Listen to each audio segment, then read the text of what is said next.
mid-19th century, the Egyptian society was ruled primarily through social institutions. These social institutions, one of the most important of these social institutions was the Sufi orders. Reports from the French campaign say that all Egyptian Muslims belong to Sufi orders. All orders, sheikhs were scholars at Al-Azhar.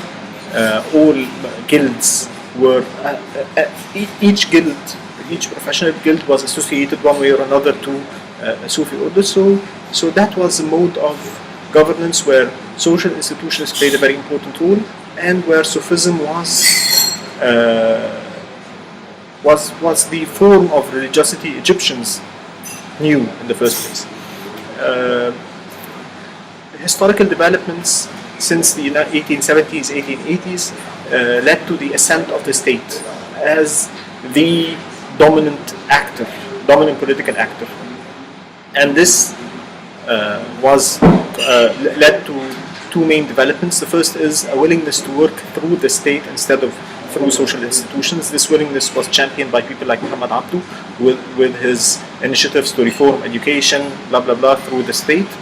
And the second was an attempt to codify Sharia as the new laws, since the state became the new actor, and this was championed by Qadri Pasha, the Minister of Endowments, I think, in the 1880s, the Minister of Justice in the 1880s.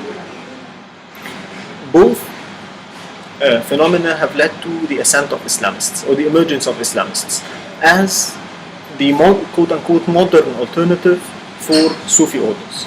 The alternative that operates within a nation state, that has a focus on the state instead of on the society, that attempts to shape, to govern through power and not through shaping, engaging in people's lives, like the way Sufi orders is. For instance, we have a Sufi order for butchers, because Sheikh al-Bayoumi, who founded this order, was an Azhar scholar, went once to the slaughterhouse, and he saw the guys doing it in the wrong way, so he asked where he learned that. So he told him he learned it from his father. So he decided, no, he left all his studies at Al-Azhar, went there, established the Sufi order, Tariq al-Bayoumiyya, the Bayoumiyya order, which was basically a few awrad, zikr, and so on and so forth, and teaching them how to do their job properly in a way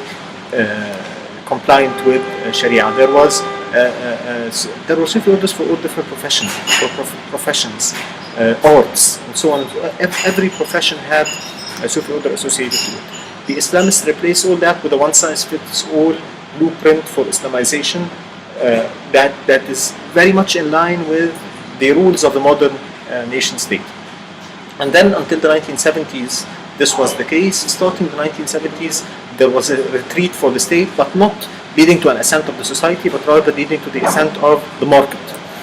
And this is where you had the emergence of the new preachers, the Salafis, the Qutbis, and all the other forms of religiosity, and religion became part of the marketplace.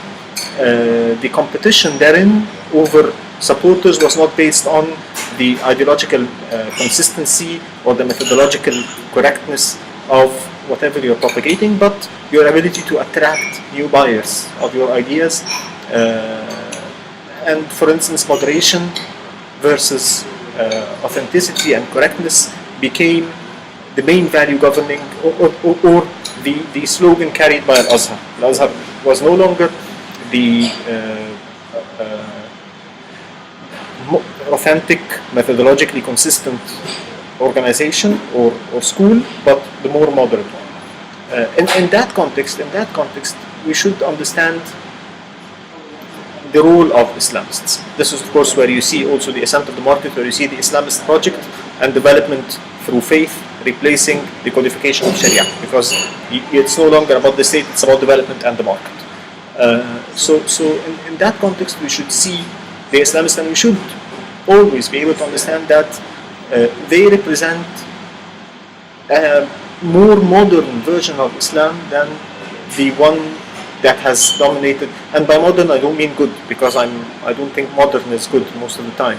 But it's more the influences of the state and the soft influence of the state. And if you read people like Foucault and Gramsci, the soft influences of the state and the ideological framework of the state on Islamists is much stronger than the influences of Islam itself. So they are the products of the state. The very emergence, the very existence of Islamists is the very attempts to codify Sharia is the victory of state over Islam. And in that context, I mean, seeing that, I never see Islam through the lens of Islamists. I actually think of them as state actors more than religious actors, and therefore my real problem with religious actors is not with Islamists, that is with Sufi orders, who have been exposed to very high levels of ideological penetration from the state as well, and while they have shown higher levels of resistance than Islamists, the impact of the state on Sufi orders is still very clear, and it manifests itself, for instance, in their political biases, their willingness to side by the state all the time, them and Al-Azhar, and to make links between that and the pre-modern state. And it's a very complicated area that, but the main point here, and I hope this answers the question, is you should always be able to see Islamists in their historical context, and therefore to be able to make this distinction between what Islamists stand for and what I cannot make a claim to the correct version of Islam, but what was there in society for at least 700 or 800 years. Sufi orders have been in Egypt for 800 years, Islamists for 80 years, and the modern state for 200 years. So I mean, I think this is quite telling in and by itself.